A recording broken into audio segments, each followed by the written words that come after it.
Fala galera, Jesus Cap, Douglas Gonçalves por aqui para mais um dia juntos. Quarta-feira a gente tem o nosso podcast, né, o Copiando Jesus, mas a gente tá fazendo 4 quartas-feiras do Lendo Juntos, né? Então o Copiando Jesus aí tá misturado com o Lendo Juntos, que é um quadro aqui do YouTube que a gente lê um livro juntos, a gente medita sobre o conteúdo de um livro juntos. E a gente está lendo aqui Discipulado Começa com Contemplação, esse livraço que chegou nas nossas mãos e Deus nos deu a honra de trazer ele para o Brasil, traduzir em português e espalhar essa mensagem pelo Brasil, que tem tudo a ver com o que o Senhor nos deu para carregar como movimento, né? A mensagem que o Senhor nos deu para anunciar, de ser uma cópia de Jesus, e com um dos temas que a gente mais fala, que é discipulado. Então, assim, muito legal. A gente começou na quarta-feira passada. Se você não viu o primeiro episódio, você pode voltar lá. Lógico que a gente vai dar assim, uma pequena resumida aqui para a gente seguir em frente no conteúdo. E estou muito feliz porque eu estou fazendo isso com a galera que trabalha aqui no Movimento Zascope. Então tá todo mundo aqui. Faz um barulho aí, algum barulho. Então tá toda a galera aqui. Então, a gente na verdade, está lendo esse livro juntos, nós aqui, e queremos compartilhar com você. Então, além deles aqui na sala, vocês também estão aqui na sala com a gente. E o Léo vai representar vocês hoje. Tem um monte de gente que já. Já tem um monte de gente aí. Então, assim, ó, já manda uma mensagem aí que o Léo vai ler ali. Lê algumas mensagens para nós aí, por favor. Deixa eu falar as cidades primeiro que tá aqui representada. Tem Rio de Janeiro, Nova Friburgo, Cabo Frio. A pessoa falou que na verdade, que mora pertinho de Cabo Frio, mas não vai conseguir estar na conferência, que era o sonho dela. Eita. Mas vai ter uma em próxima. Cabo Frio agora, esse mês. Arroio dos Ratos, Rio Grande do Sul. Tem também Cuiabá. Bom dia, Deus seja louvado porque ele é digno, amém. Tem aqui a pessoa falando que esse livro foi o melhor livro da vida dela. Olha aí, foi a melhor cara. compra que ela fez na vida dela. Que isso, hein, cara. Que isso. Tem Tá vendo, também Shopee? o pessoal de São Paulo. Varginha. A paz de Cristo, a paz. Paz, meus irmãos. Glória a Deus. Tu és santo, Senhor. Queremos ver o Senhor. Olha aí. É muito Ela crente, sabe, ela cara. sabe o que tá no livro. Isso aí. Tem um cara falando que tá estudando esse livro de forma mais profunda, mais devagar, mas tem acompanhado a live. Pessoal de Bom Repouso aí, do lado de Cambuí. Olha aí, Portugal. Grande Cambuí. Itapetininga. Joinville e Uberlândia. Cara, muita gente. Recife. Lages, Espírito Santo, Assis, Bahia. Só legal. o título que ele carrega já nos faz repensar como temos lidado com a nossa vida e a situação que enfrentamos. Muito bom. Então, assim, ó, durante a live, a galera aqui, eles vão comentar, então tem um microfone aí, né, Débora? Débora tá nova integrante aqui do nosso time. Então ela tá com o microfone ali, mas todo mundo vai poder pegar o microfone e você pode mandar o seu comentário também, tá bom? Então o Léo vai te representar, vai fazer voz para você aí. Então vamos embora. Vamos pra gente começar o nosso segundo dia do Lendo Juntos. Então você que tá com o livro, pega aí. Ah, importante, se você quiser pedir o livro, ele chega para você. Você consegue acompanhar, logicamente, melhor acompanhando com o livro aí. A gente colocou frete fixo durante esses períodos aí das lives do Lendo Juntos. Então tá com frete fixo. O que é frete fixo? A gente pegou o frete que seria aqui em São Paulo, pertinho, e fixou. Então se você mora longe e o frete seria caro, você vai pagar o mesmo frete do que alguém que está pertinho da gente aqui, para dar essa oportunidade para todo mundo, para o Brasil ser tão grande. A gente quer que o livro chegue em todos os lugares. Então aproveita que é durante esse período nosso da live. Então pede aí que ele vai chegar na sua casa e vai poder acompanhar junto. Dá para mandar o link aí? Manda o link, por favor, para a galera no chat poder pedir. Discipulado começa com contemplação. Então, só vou dar um panorama geral rápido. O livro vai falar para a gente, claro, sobre discipulado. E discipulado é a principal tarefa da igreja, como Jesus termina, né? Vão, façam discípulos de todas as nações. E discipulado é formar Cristo numa pessoa. É a gente auxiliar alguém a se parecer mais e mais com Jesus. E a questão do livro é, como é que eu vou me parecer com alguém que eu não vi? Então, ele traz uma problemática maravilhosa, né? Ou terrível, né? Problemática terrível. Que é, se eu tentar discipular alguém sem que ele tenha tido uma revelação de quem é Jesus, eu vou fabricar um hipócrita. Eu vou fabricar um religioso. Por quê? Porque ele não está fascinado, ele não viu e ele tem algum outro interesse em querer se comportar do jeito certo que eu estou passando para ele. Então, o discipulado por muito tempo foi a gente passar informações para as pessoas. Então, a gente sentava, ia numa lousa e só passava informações. Ou moldar comportamento. Não pode isso, faz isso. E a gente focava nessas duas coisas. Mas o que ele vai dizer é que o discipulado, para ser real, profundo, interno e nos transformar verdadeiramente, ele tem que começar com a revelação de quem é Jesus, de quem é Deus. E aí ele usa dois exemplos, né? Ele usa Paulo, né? Então, na época, Saulo, no caminho de Damasco. Como é que começa o discipulado dele? Com uma revelação de quem é Cristo. Jesus aparecendo para ele ali. E ele usa o exemplo de Israel, que sai do Egito, ele está, né, ali no Êxodo, e a nação de Israel vai começar a ser discipulada. E como é que começa o discipulado? Com Êxodo 19, Deus vindo e aparecendo ali para eles na montanha. Então você vai ver que esses dois exemplos, o discipulado começa com contemplação. A pessoa precisa ver. Então, antes da gente entrar assim do que seria a temática de hoje, que é um povo que contempla, né? Que a gente vê sobre discipular, contemplar Deus coletivamente, eu queria só enfatizar uma última parte aqui. Ó. Abre aí na 59, todo mundo. 59. Ele vai dizer por que o discipulado deve começar com contemplação. Ele diz assim na página 59, segundo parágrafo. O discipulado é um processo de construção. A construção de pessoas. Sempre que você vai construir algo, precisa saber como será o produto final. Eu tive a honra de construir, junto com a Val, uma casa, né? E qual é o primeiro passo? É muito doido. O primeiro passo é ver a casa final. Então não se começa a fazer nada se você não tiver a planta inteira. E até hoje em dia os arquitetos fazem o 3D, onde você vê a casa. Aí você fala, é isso? Sim. E aí começa, então, a mexer na terra. Começa a colocar ferro e fundamentos. Mas você já sabe o produto final. O que o livro está propondo? Como que eu vou discipular alguém que não está vendo o produto final? E aí eu pergunto, o que é o produto final? O que é o 3D da casa? Aqui. Jesus. Cristo. Então, olhar para Jesus é ver o produto final do que nós precisamos nos tornar. Ok? Beleza? Então é isso que ele vai enfatizar pra gente. Ó, ele diz assim, na 59, essa parte em itálico. Deus quer formar pessoas que se tornem semelhantes a ele. Portanto, Deus, na pessoa de Jesus, é o projeto, o produto final do discipulado. E aí, ele na página 61, ele vai falar de algo que é um grande perigo no discipulado. Ele fala, Deus não foi feito à nossa imagem. Se nós não contemplarmos Jesus, nós vamos produzir um Deus à nossa imagem. Quem aqui já ouviu alguém dizendo assim, ó, não, eu não consigo crer num Deus que mandaria alguém eternamente para o inferno. Não, eu não creio num Deus que... Eu não faria isso. Então, eu estou moldando Deus à minha imagem. Então, nós precisamos olhar de forma muito honesta para Jesus, para Deus. É o que Jesus mesmo vai falar com a samaritana.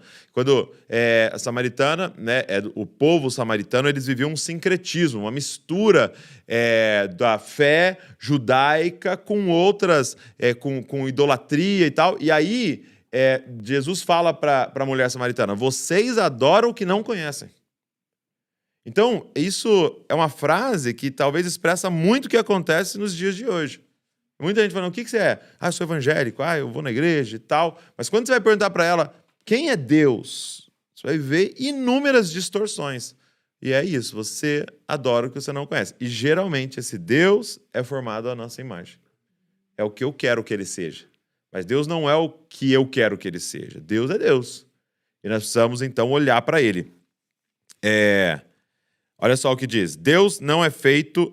na página 61. Deus não é feito à nossa imagem. Nós somos feitos à sua imagem. E a maturidade cristã é medida pelo grau em que você se assemelha à imagem dele. E aí ele vai dar vários textos que vão falar disso, que a gente precisa se tornar parecido com ele. Mas eu vou ler um que fala exatamente do produto final, né? 1 João 3,2, é o texto favorito da Val. 1 João 3,2. Amados, página 63, perdão. 1 João 3:2. Amados, agora somos filhos de Deus, mas ainda não se manifestou o que haveremos de ser. Sabemos que quando ele se manifestar, seremos semelhantes a ele, porque haveremos de ver como ele é. Então a Bíblia diz que nós vamos ser transformados num piscar de olhos. Quando a gente contemplar ele agora em plenitude, a gente olhar para ele, nós vamos ser transformados à imagem dele. Então é muito louco porque a escatologia, o final do nosso corpo é se tornar completamente semelhante a ele. Então hoje inicia um processo da gente ir crescendo em semelhança a ele, mas um dia o veremos como ele é, e aí a gente vai ser transformado na hora a imagem dele, né? Recebendo até mesmo o corpo glorificado. Alguém quer fazer um comentário aqui dessa parte? Antes da gente seguir? Então, beleza. Léo? Não, aí não, beleza. O pessoal tá só mandando as cidades. Cidades ainda. Japão, tá agora. Tá aqui, Lisboa. Sejam bem-vindos, todo mundo, todos os lugares. Olha só. Aí, o próximo capítulo, página 71, é o campo de batalha da beleza. Eu quero só passar também rapidamente por esse, que é muito importante. Não sei se você já parou para pensar nisso daqui. A sede por beleza é uma característica que torna o ser humano único. Parou para pensar que nenhum outro animal ele tem uma sede por beleza, que os animais não têm essa questão da contemplação. Aí ele até usa um exemplo assim, né? Um cachorro se contenta em viver em uma favela ou em uma cobertura. Ele não se importa. Então ele não fica assim, poxa, que piso é esse? Não, eu não quero ficar vivendo nesse porcelanato, opa, eu quero ficar aqui. Não, ele tendo comida e um cafunézinho, ele tá feliz. Então, e a gente tem essa questão com a beleza, né? Nenhum cachorro nunca chegou e falou, pô, me leva a cortar meu pelo amor de Deus, né? Vai me deixar assim, né? Não, que ele não tem essa questão com a beleza, mas nós temos essa questão. Por quê, gente? Isso foi colocado por Deus em nós, né? E aí é interessante, até ele fala assim, ó, na página 72, segundo parágrafo.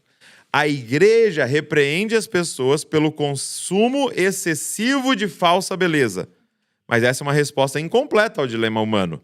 Devemos redirecionar o apetite das pessoas, não apenas reprimi-lo. Então isso aqui é muito importante. E isso serve para você. Não adianta somente a gente falar sobre não veja uma beleza falsa. Então, por exemplo, ele está citando a pornografia, por exemplo. Você não contemple uma beleza falsa. Então, beleza, isso é uma parte, é muito importante. Não mesmo. Mas existe em nós, colocado por Deus, uma sede por beleza.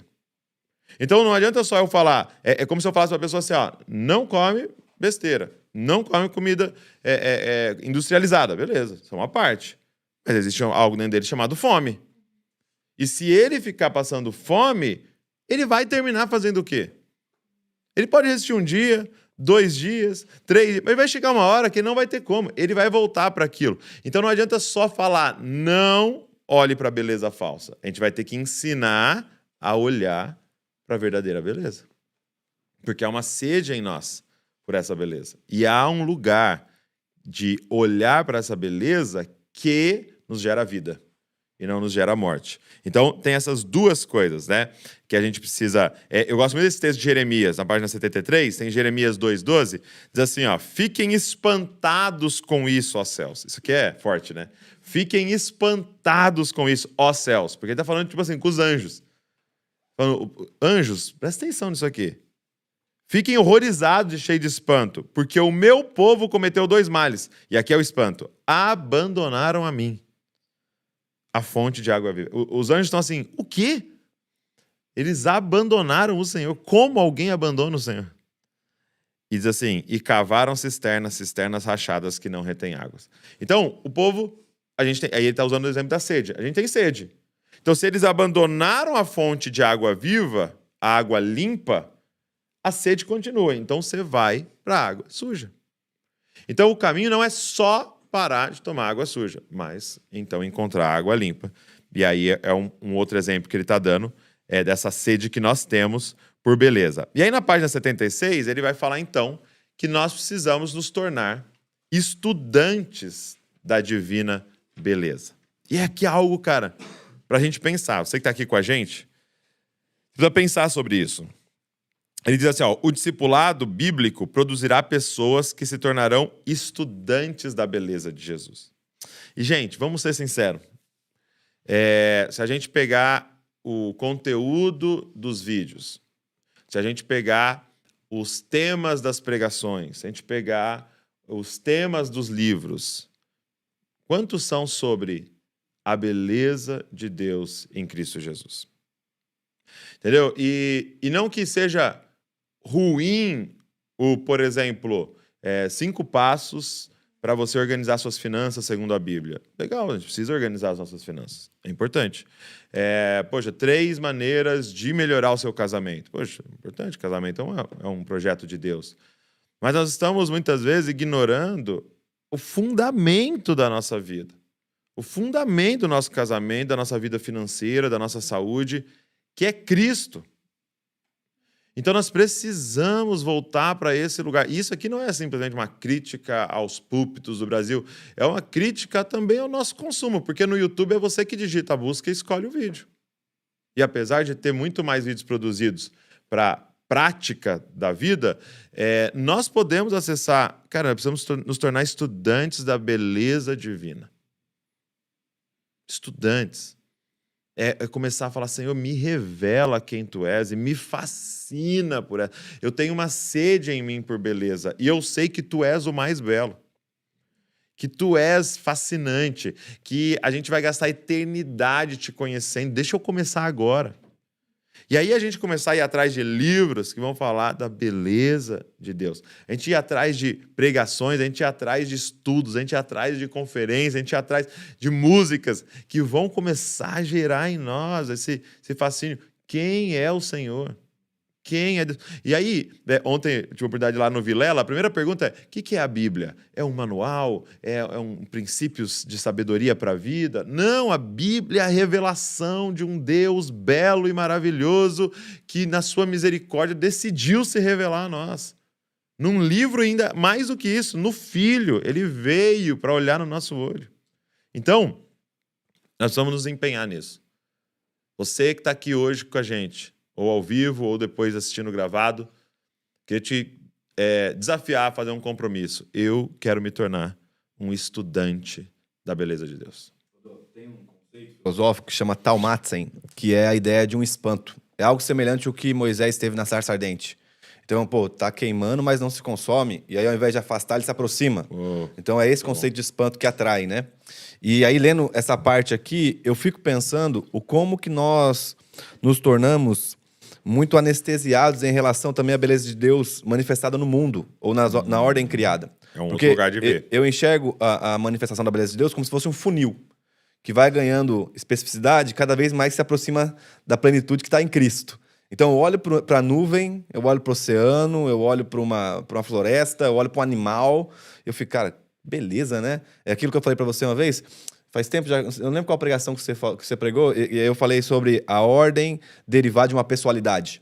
Então, toda ordem, ela tem como causa uma pessoa. Né? Se a gente deixar esse ambiente sozinho, organizado, alguém pôs a mão ali. Isso. Né? E a gente olha para o cosmos, para o mundo, e a gente percebe uma ordem. Então, o sol nasce na hora certa, a chuva cai no lugar certo, o rio corre para o mesmo lugar. É aquilo de Eclesiastes. Cara, parece que as coisas acontecem da mesma forma. Sim, é a ordem do mundo. E nesse quesito, esse anestesiamento que a gente tem sofrido com o tempo que a gente vive nos priva até de ser atraído para a beleza de Cristo por meio da ordem criada. Porque a ordem criada está apontando, como se fosse um dedo, só que a gente não está vendo nem o dedo. A gente está tão anestesiado em relação à correria, à pressa e questões secundárias que a gente não tem a capacidade de contemplar a beleza de Deus na ordem criada. Quanto mais em Cristo. Exato. Porque requer um zelo de um estudante. Que fala, o tema é esse? Mas deixa eu ver quem mais falou desse tema. Então a beleza de Deus é isso? Mas onde está toda a beleza de Deus? E aí vai querer que vai precisar. Então entra no meu quarto, fecha a porta. Então esse zelo, né? Esse espanto que atrai, não esse espanto que afasta. Para a sensibilidade do momento também. Muito bom. Então você vê que requer parar, né? Parar. Requer silenciar. Requer olhar com mais atenção. Mas é isso. Primeiro você tem que ter um compromisso. Eu quero me tornar um estudante da beleza de Deus. Né? Pode falar. E falando sobre isso também, tipo, sobre a nossa percepção à beleza de Deus, a gente estava até conversando ontem no almoço sobre a familiaridade nos atrapalhar nisso. Então, tipo assim, a gente se tornou tão familiar a mensagem, tão familiar. Cara, eu já ouvi isso. Tipo assim, eu já ouvi sobre a cruz, eu já sei o que é a cruz, eu sei que Deus me ama. Eu sei esse versículo. Eu já sei esse versículo. Então, tipo assim, a familiaridade anestesiou o nosso coração e tirou o nosso espanto. Então, talvez a gente teria que começar a olhar para as coisas que a gente já viu e permanecer olhando para aquilo, sabe? Tipo assim, tá, eu já vi, eu já ouvi, mas tem mais alguma coisa, sabe? Tipo, o Léo falando, eu até lembrei de um texto do Agostinho que eu tava vendo hoje de manhã, que ele fala sobre a criação, né? Que ele foi perguntar. Eu queria saber sobre o meu Deus. Ele vai perguntar para a criação, ele pergunta para a árvore, ele pergunta para o rio, e eles falam, eles respondem: eu não sou Deus, ele nos fez. E essa criação anunciando. Até que ele então chega nessa conclusão, do tipo, tudo fala, só que a gente não tá ouvindo, a gente não tá vendo, porque a gente tá anestesiado, a gente perdeu o espanto, a gente tá familiar demais. Então a gente tá familiar não só com a mensagem do evangelho, a gente tá familiar com o anúncio da própria criação que tem sido fiel desde o princípio a anunciar a grandeza do Criador, a anunciar a majestade de Deus. Então, é um convite também pra gente refletir sobre a nossa familiaridade, sabe? Tanto com as coisas criadas, quanto com o próprio evangelho, com a própria revelação de Deus, né? A Núbia falou aqui no comentário: nós podemos ver a beleza de Cristo um nos outros, uma vez que Cristo vive em nós, e aqui também implica a nossa responsabilidade de estudar a beleza de Cristo, certo? Então, no sentido que a gente pode contemplar. Sim. A Núbia tá adiantando as coisas. Mas sim, a criação, a palavra, a igreja, né? E a criação vai ser todos os homens, todos os seres humanos, então é possível ver em todos, mas de forma especial, principalmente, a revelação de Cristo, os nascidos de novo, a igreja. Então, sim, Núbia, você tá no caminho aí, Núbia. Vamos lá, página 81, ele vai falar assim, ó, descobrindo a verdadeira beleza. Então, a beleza de Jesus é diferente de todas as outras do mundo, né? Então, a gente falou aqui de paisagem, a gente falou de tudo isso. A de Cristo é diferente. Precisamos de revelação para vê-la e valorizá-la. Devemos ter nossos olhos renovados a fim de contemplar Jesus com a ajuda do Espírito.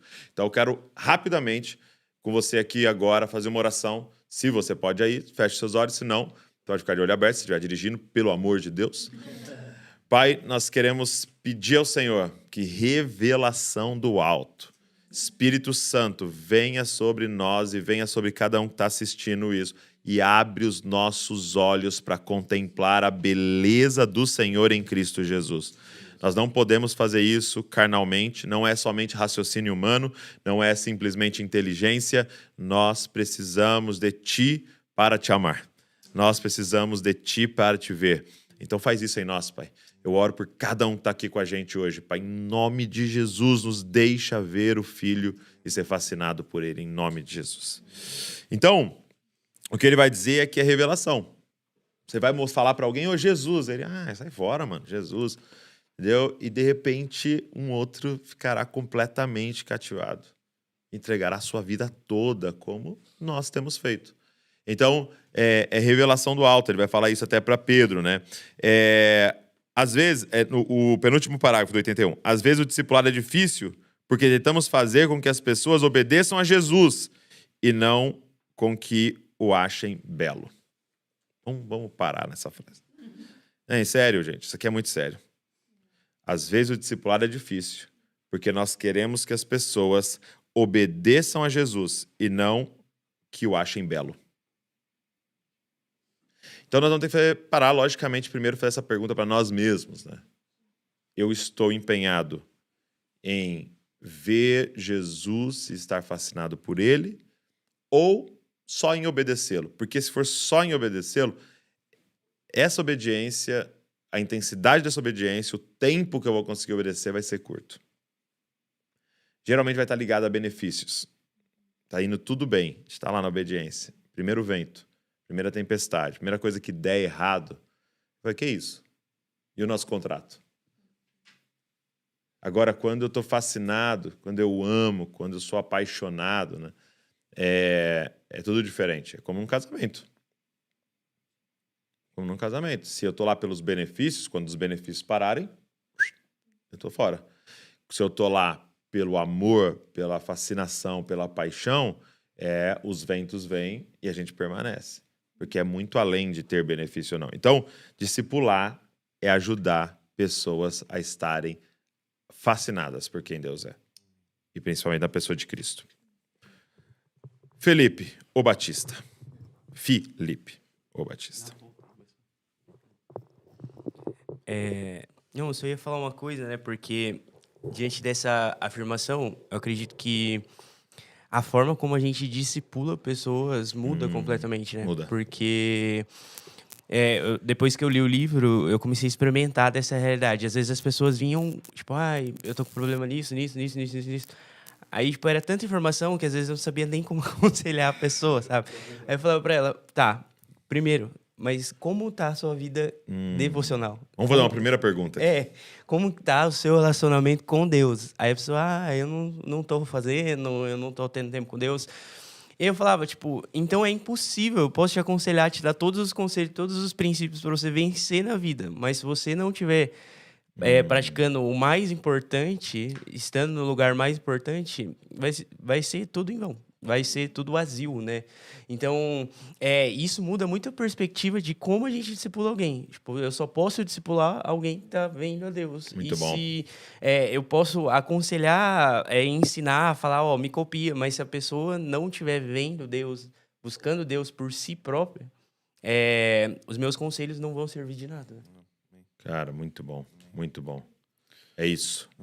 É isso. É em vão, né? Ô, Dô, só fala um pouquinho qual que é o intuito da live, que tem uma galera nova entrando e perguntando qual que é o livro, o que vocês estão... Então, só legal. explica Nós rapidão. estamos aqui na live toda quarta, a gente tem o Copiando Jesus, que é o nosso podcast, e nós estamos usando esse espaço para ler juntos um livro, tá?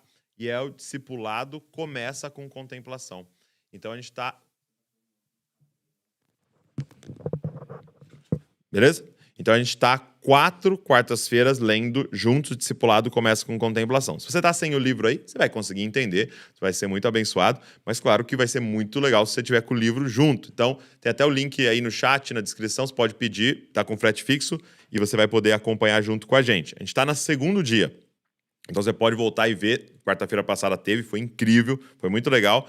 A gente está no segundo dia aqui, continuando os capítulos, tá? Então seja bem-vindo aí, você que está entrando agora. Então eu só falar um negócio só antes da gente entrar agora na contemplação coletiva.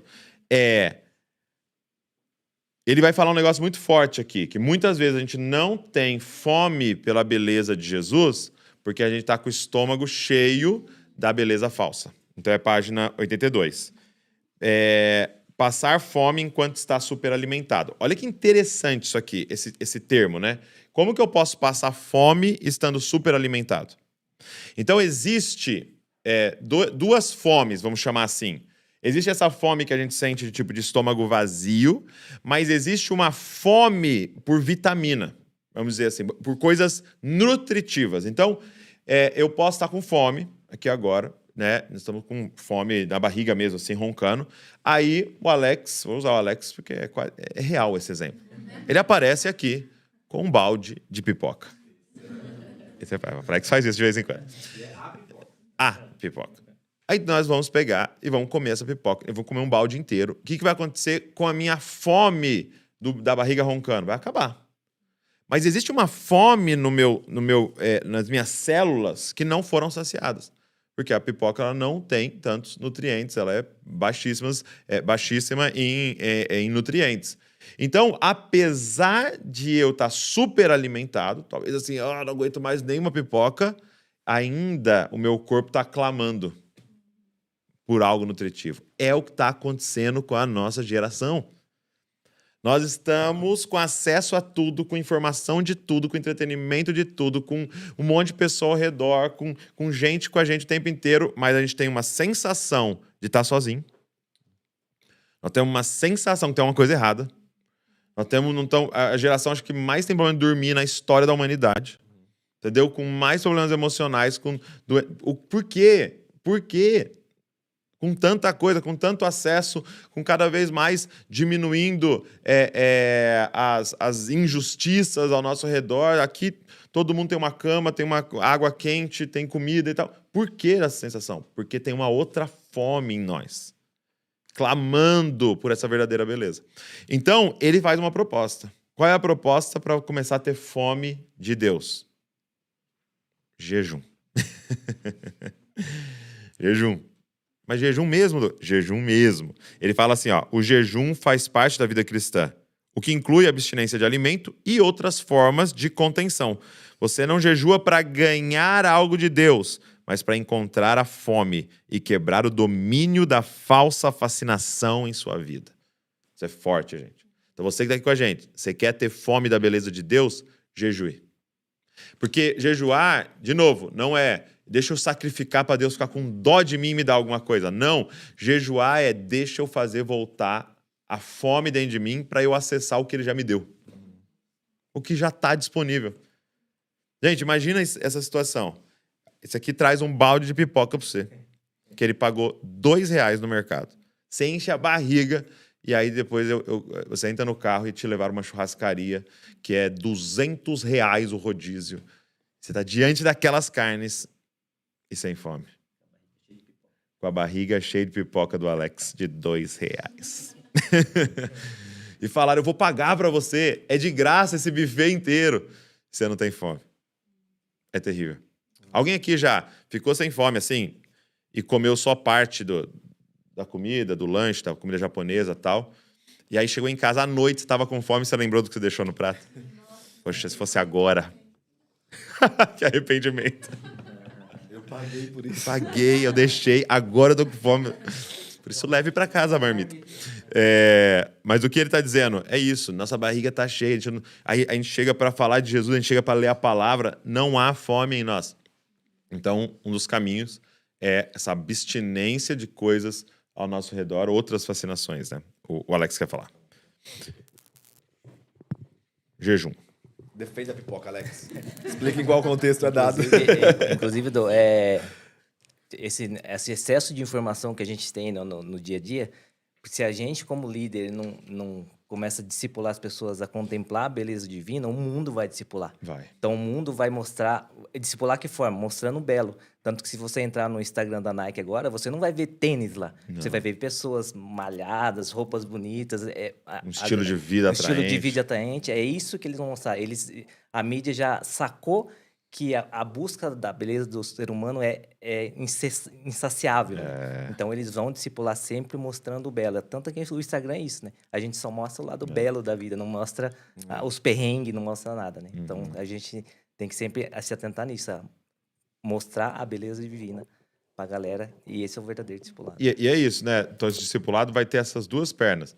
Cara, você precisa parar de colocar os seus olhos nisso. Mas tem a outra parte. Tá, mas onde eu ponho meus olhos? Então, nós precisamos ajudar as pessoas a falar, não, olha para cá. Isso aqui é mais belo, isso aqui é superior. Não é, a gente não está fazendo uma troca inferior. Tira os seus olhos das coisas do mundo e aí olha para isso aqui que é mó chato, mas fazer o quê? Fica olhando até sair pro céu. Não, tem um negócio que é superior, que é melhor, mas a gente precisa acessar. E é revelação. Vamos lá. O Israel comentou aqui, ó. Temos iniciado um tempo com Deus com pressa, que não vê a hora de terminar. E o conselho da palavra é, não tenham pressa de sair da presença dele. Muito bom. Eclesiastes 8:3. Muito bom. Israel? Israel Vieira. Israel não tinha como não ser. 107, página 107. Então nós vamos agora falar sobre, a gente vai começar um povo que contempla. 107 diz assim, ó, Deus projetou a história da redenção para formar um povo que contempla a sua beleza de forma coletiva e é subsequentemente transformada a sua imagem. Então, por que a gente fez até essa live aqui com um grupo, né? Eu podia estar lá sozinho lendo, porque a proposta do livro é essa. Começa passando o conceito, a gente entender, a gente precisa olhar para Jesus para ser transformado, mas aí segue para passar mais uma ideia. Nós precisamos contemplar ele juntos. Nós precisamos aprender a contemplar ele juntos. Ele quer um povo que contempla. Então, quando você vai olhando para a história, ele fala, eu quero uma noiva. Então, não diga, eu sou a noiva. Porque seria até estranho para um homem, por exemplo, né? Eu sou a noiva. Não, nós somos a noiva. A noiva é um exemplo coletivo. A igreja é a noiva. Então nós fazemos parte dessa noiva de Cristo. Nós somos a família do Pai. Nós somos as pedras vivas para o templo do Espírito. Então você vai ver que é sempre exemplos coletivos. Nós somos uma nação. Ele está chamando um povo para contemplar. E aí, na página 108, ele mostra que Gênesis já começa assim, com um jardim que era um templo. Olha, você já olhou dessa forma? Que o jardim no Éden era um santuário. Era um templo. E o que tem no templo? Gente, é muito doido isso, que as pessoas, em toda a antiguidade, e até hoje em alguns lugares do mundo, elas vão no templo para encontrar quem? Deus. Deus está lá, né? O Deus delas, às vezes um ídolo, está lá no templo. Então elas iam até o templo porque lá tinha a imagem de Deus. O que ele faz? Um santuário, o que ele põe lá? Alguém ou pessoas que eram a imagem dele. As pessoas iam ao templo e poderiam ver alguém semelhante a Deus ali no templo. Então, a proposta do jardim era um santuário. E olha só que legal que ele coloca. Isso antes da queda, né, gente? Página 109. Vemos o primeiro templo, porque o jardim era a morada de Deus. Aí depois ele fala, vemos os primeiros sacerdotes, porque Adão e Eva receberam uma designação sacerdotal. Vemos os primeiros líderes de adoração, porque Adão e Eva foram comissionados para conduzir a criação a adorar. Então, mais do que somente música, mas adoração em todos os níveis. E, por último, vemos os primeiros missionários, porque Adão e Eva receberam o mandamento de expandir os limites do jardim. Agora multipliquem-se e espalhem essa beleza por toda a terra. Então você vê que essa sempre foi a proposta de Deus, ok? Então você vê lá em Gênesis. Depois o homem peca, ele se rebela, Gênesis 3, e aí quando você olha para Êxodo, é a mesma proposta, né? Ele vai passar por Abraão também, né? Mas assim, depois de Abraão, ele escolhe uma família, e em Êxodo, ele é a mesma proposta. Ele fala, Moisés, vai lá libertar o meu povo, porque eu quero um povo que vai me contemplar, um povo que vai estar na minha presença. Eu quero habitar com o povo. E aí ele vai dizer, depois daquele do Êxodo 19, né, que a gente viu ele descendo na montanha e aparecendo para o povo, ele vai falar, faz para mim um santuário. Ele faz para mim um tabernáculo. Ele pede para Moisés olhar lá no céu, nas regiões celestiais, um tabernáculo que tinha lá, e pede para Moisés construir esse tabernáculo na terra, no meio do povo. Então, qual era a proposta de Deus? Era muito louco. Eu quero um povo que contempla a minha beleza e que vai ser guiado por mim. Quem vai ser o rei de Israel? Era uma nação totalmente diferente. Não tinha um rei político, não. Quem era o líder de Israel? Deus. Deus mudou para morar no meio de Israel, naquele tabernáculo. Então eles acordavam todo dia, porque eles estavam acampados ao redor da presença, acordavam todo dia que eles viam. Lá no meio. Cara, Deus mora ali. Tinha uma nuvem sob o tabernáculo. Uma nuvem de fogo à noite sob o tabernáculo, gente. E tinha dia que eles acordavam e a nuvem e começava a se mover. Eles sabiam, é hora de se mover. Olha isso, gente. Quem guiava? Onde eles paravam? Onde Deus queria. Quando eles andavam? Quando Deus queria. É para ficar uma semana ou um ano? Não sei. Vamos ver o que o nosso rei quer. Então, ele diz assim, na página 113. A tarefa definidora de Israel era contemplar a beleza de Deus. E aí, sendo transformada a sua imagem para representá-lo com precisão entre as nações. Então, deixa eu desenhar isso para a gente, porque é a nossa tarefa. A nosso propósito de vida, vou colocar dessa forma, o nosso propósito é contemplar Deus. É estar satisfeito nele. É olhar para essa beleza e estar fascinado. É o nosso propósito de vida.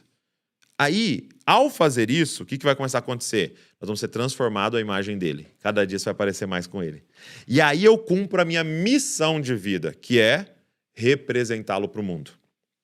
Então isso deveria ter acontecido com Adão e Eva. O propósito deles, estar naquele santuário contemplando a Deus, na criação, um no outro e quando o Senhor vinha.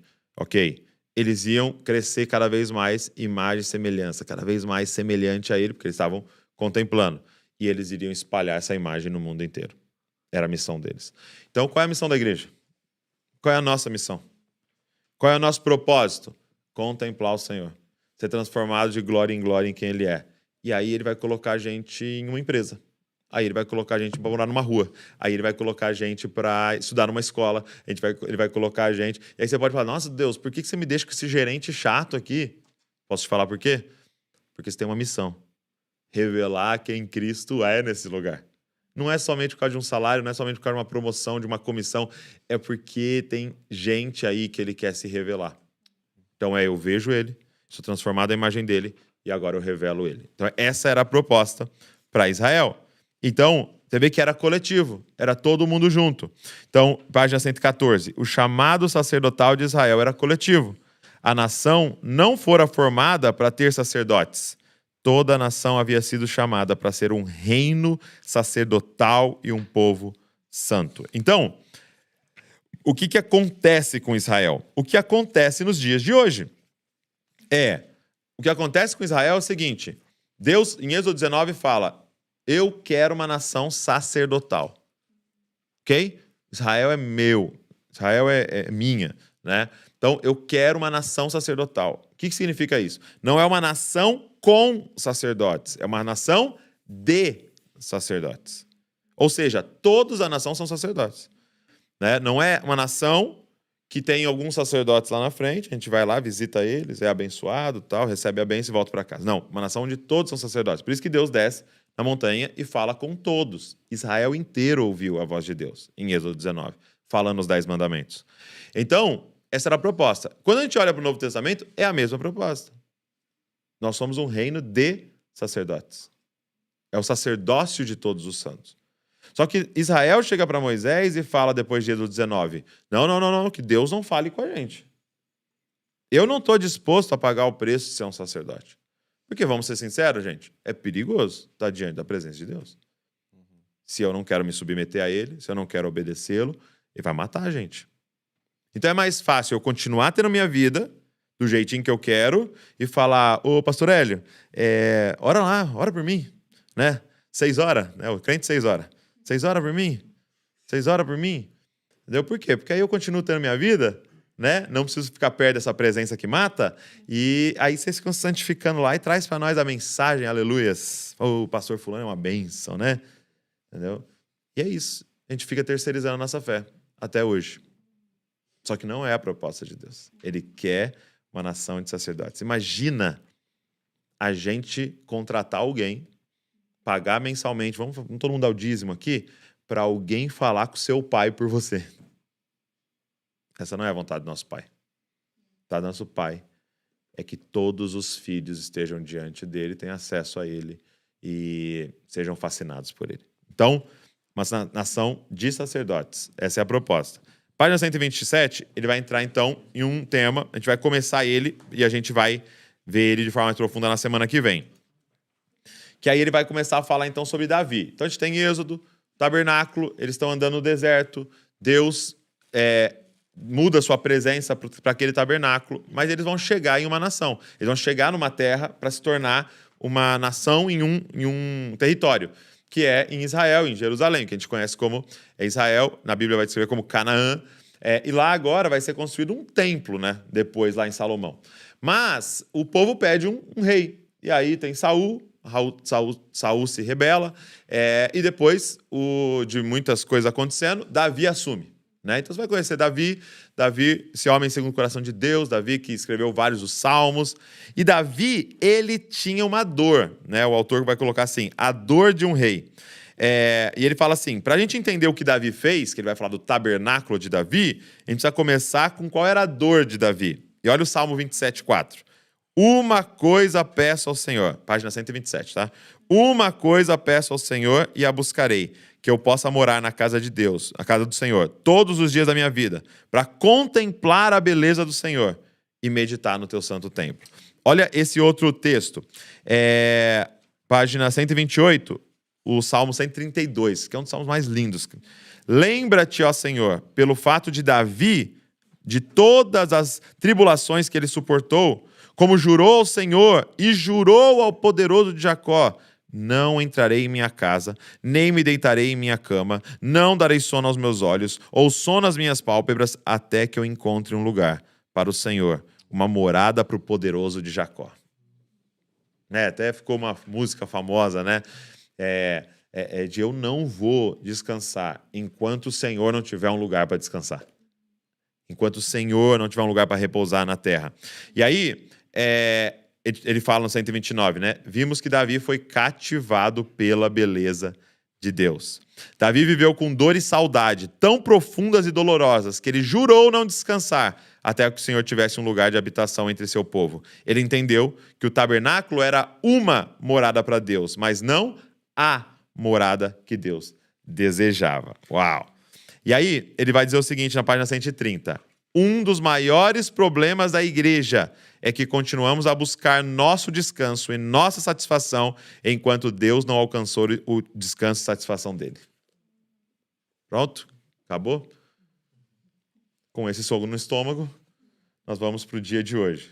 Gente, um dos maiores problemas da igreja é que continuamos a buscar o nosso descanso e a nossa satisfação enquanto Deus não alcançou o descanso e a satisfação dele. Então nós estamos indo para a igreja para pedir, como é que você pode me gerar um descanso? Como é que eu posso sair daqui mais satisfeito? Ao invés de nós irmos e pensarmos juntos, cara, como é que a gente constrói um lugar para a presença de Deus? Como é que a gente se torna o tipo de pessoa que agrada o coração do Senhor? E é isso. É essa satisfação. Uma das maiores ameaças à igreja é nossa própria satisfação. Deus ainda não está satisfeito, mas temos pouco desejo de que Jesus volte, habite entre seu povo e receba a sua herança. E é isso que precisa crescer em nós. E é isso que a gente precisa discipular uma geração para ter. Fome pela presença de Deus. Que vai culminar num clamor, Maranata. Vem, Senhor Jesus. Maravilhoso. Eu entro no quarto, eu sinto a presença, eu estou com Ele, eu o conheço, mas eu começo a descobrir, peraí. Ele vai vir em plenitude. Então vai gerar um clamor. O que eu preciso fazer? Eu descubro que, por exemplo, quando esse evangelho do reino for pregado em todas as nações, então virá o fim. Opa, para ele voltar em missões? Para ele voltar em evangelismo? E aí não é um tem que evangelizar, é pelo amor de Deus, me deixa evangelizar. Porque quando o último que precisa ouvir, ele virá. Então você vai sendo fascinado pelo Senhor. E é isso que a gente precisa fazer. Ele diz assim na 131, a dor de Davi era a dor de Deus. Ainda não está plenamente saciada, mas a Bíblia nos diz que as eras terminarão quando o desejo de Deus for cumprido. Olha Apocalipse 21:3. E eu ouvi uma voz alta do trono dizendo, eis que a morada de Deus está com os homens. Ele habitará com eles, e eles serão seu povo, e o próprio Deus estará com eles como seu Deus. Esse é o final.